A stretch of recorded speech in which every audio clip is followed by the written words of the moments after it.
안녕하세요. 소화와 관련해서 지난 시간에 이어서 계속해서 알아보겠습니다. 위에서 미즙 상태로 된 음식물이 십이지장으로 내려오면 담즙과 췌장 효소가 오디 관략근이 열리면서 십이지장으로 배출되기도 하고, 또 십이지장 자체 세포에서도 여러 호르몬이 분비되는데요. 위산과 섞인 산성 미즙이 십이지장으로 내려와 십이지장 세포를 자극하면 세크레틴이라는 호르몬을 분비하는데, 이 호르몬이 분비되어야 지난 시간에 배운 췌장에서 중탄산 나트륨을 분비하고 간에서 담즙염이 생산되도록 유도하는 것이죠. 또 위에서 지방 성분이 내려오면 십이지장 세포에서 콜레시스토킨이라는 호르몬이 분비되고, 이 호르몬이 췌장에서 소화 효소를 분비하도록 하고 담낭의 수축과 오디 관략근이 이완되도록 유도하게 됩니다. 일부 포도당이 십이지장에 내려오면 GIP라는 호르몬을 분비해서 이 호르몬이 췌장의 인슐린 분비를 유도합니다. 소장은 십이지장을 포함해서 공장, 회장이라는 세 부분으로 나누고 대부분의 소화와 흡수가 이 소장에서 이루어진다라고 보시면 됩니다. 소장은 넓은 표면적을 갖도록 육모 구조를 이루고 소화 효소를 직접 분비하지 않지만 미세 육모막에 효소들이 박혀 있어서 소화작용을 하게 되죠.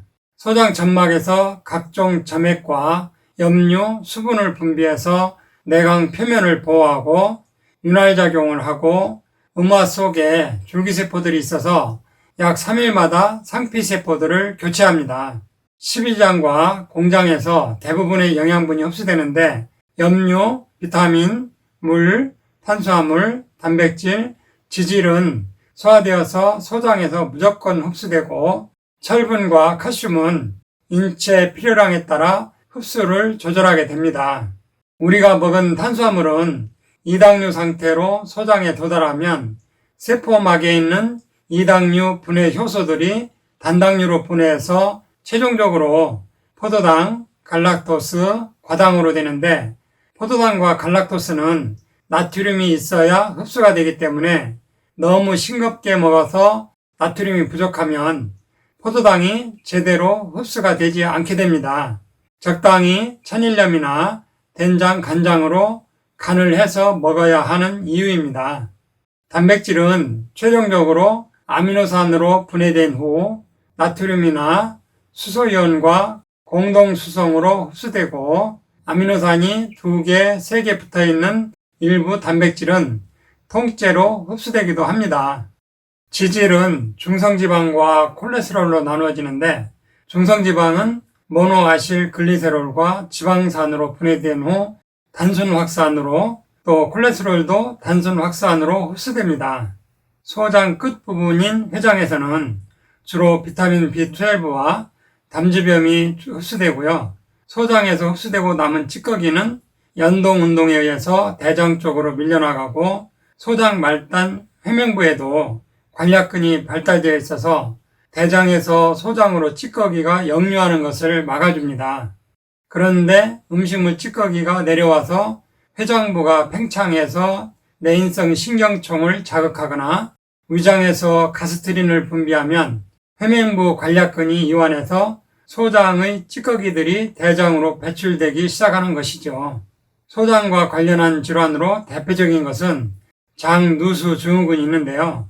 소장 점막은 타이트하게 빈틈없이 연결되어 있어서 완벽하게 소화된 음식들만 흡수되도록 되어 있는데, 항생제나 소염 진통제, 밀가루 음식, 술, 커피, 튀긴 음식, 매운 음식 같은 것들을 자주 먹다 보면 소장 점막이 미세하게 상처가 나서 틈이 느슨하게 벌어질 수 있고, 이 틈으로 소화되지 않은 큰 입자들이 흡수되어서 혈액이 오염되어 자가 면역질환이나 아토피, 알러지 같은 여러 질환들을 유발할 수 있어요. 이러한 장 누수를 개선하려면 식이 조절과 프리, 포스트 바이오틱스가 골고루 포함된 것을 꾸준히 복용하면 많은 도움이 되실 것입니다.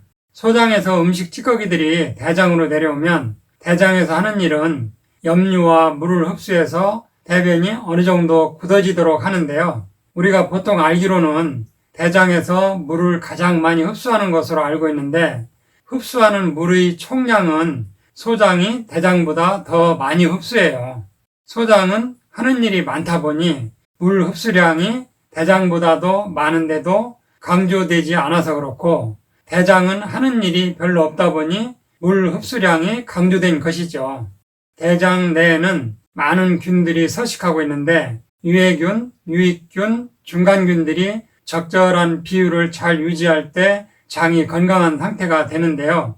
장내 균들이 하는 일을 대표적인 것 몇 가지를 들어보면 비타민 K, 비오틴, 엽산 등을 합성하고 칼슘, 마그네슘, 아연의 흡수를 촉진하고 병원성 세균들과 경쟁해서 면역력을 높이고 장 운동을 促진하고 점막의 안정성을 높이는 역할을 하게 되죠. 평소 대장은 느리게 움직이고 추진력도 낮은 상태로 있다가 찌꺼기들이 유입되면 신경에 의한 반사작용으로 천천히 찌꺼기들을 혼합하고 흡수를 하게 되고 위장에 음식물이 들어오면 가스트린이라는 호르몬이 분비될 때 위 결장 반사작용으로 빠르게 찌꺼기들을 대장 말단 부위로 이동시켜서 배변감을 느끼게 합니다. 대변 덩어리가 직장으로 이동하면 직장벽이 팽창하면서 배변 반사가 일어나서 평혈근인 내항문 관략근이 이완하는데 여기서 잠깐 직장 쪽에 있는 항문 관략근에 대해서 자세히 보면요.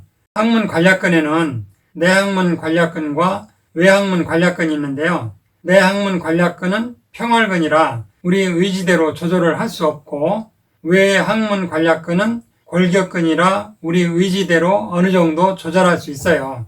그래서 여러분들 어디 가다가 갑자기 대변이 마려우면 골격근인 외항문 관략근에 힘을 꽉 줘서 어느 정도 내 의지대로 참을 수 있게 되어 있어요. 이렇게 참아서 배변이 지연되면 더 많은 덩어리가 팽창 자극을 주게 되고 결국 참는 것도 어느 정도 한계는 있어요. 그러나 배변량이 많지 않으면 꼭 힘을 주고 끝까지 참을 수 있는 경우도 있죠. 이렇게 내 의지대로 참을 수 있는 것은 외항문 관략근이 골격근 구조로 되어 있기 때문이죠.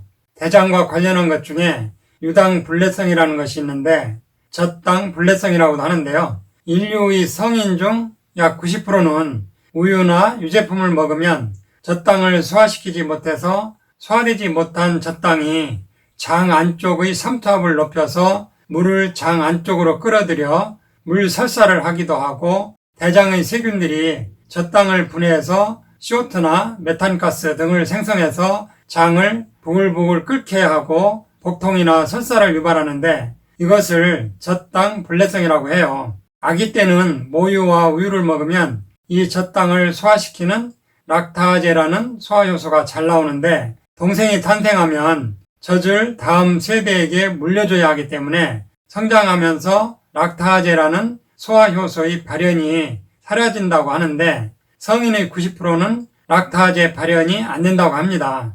성인이 되어서도 우유를 먹어도 소화가 잘 되는 분은 예외적인 10%에 해당된다라고 보시면 됩니다. 지금까지 4편에 걸쳐서 입에서 씹어서 소화시키는 과정부터 대변이 나오기까지 소화기 전반에 걸쳐 공부했는데요. 역류성 식도염, 우축성 위염, 장상피화생이 만성적으로 잘 낫지 않는다면 한방과립과 세포교정요법을 하시면 많은 도움이 되실 겁니다. 이상으로 오늘 천약사의 건강과 약 이야기는 여기서 마치겠습니다. 감사합니다.